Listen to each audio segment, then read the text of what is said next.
I think a lot of people might, but some people may not know the types of cases that come before the justice of the peace. In fact, there's been some expansion.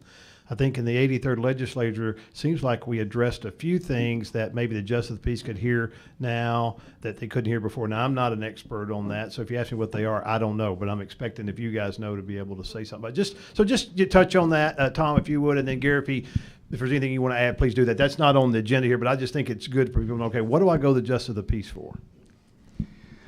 The Justice of the Peace used to also include the Small Claims Court, and the changes in the legislature that Ron's talking about were to merge the Small Claims Court into the Justice Court effective September 1st.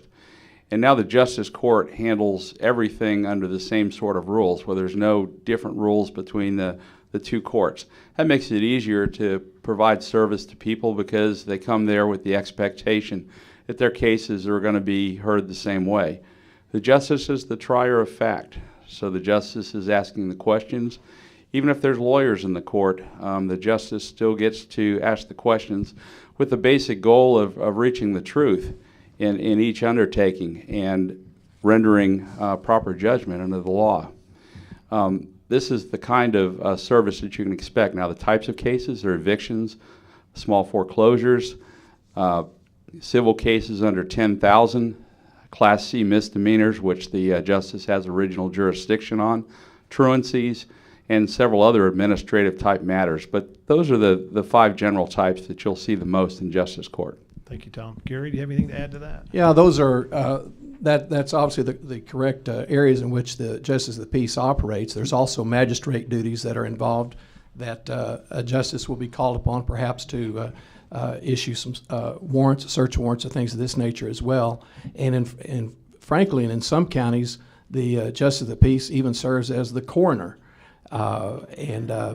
Obviously, that's not the case in our county necessarily. We have the Tarrant County on that one, but in some cases that is the situation there. The important thing is about the merger of those areas that Tom had mentioned about between the small claims and the Justice Court is the fact that the justice is the one who helps do a lot of the development of the case. And while there is not a lot of formal rules that the parties have to go to, it is important that the justice knows how to address those particular areas, knows how to get to the heart of those particular issues, and is able to do it in an effective manner as well.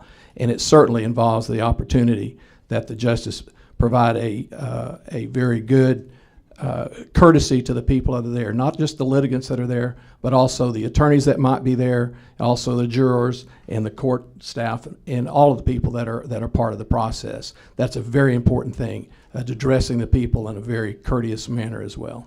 Thank you.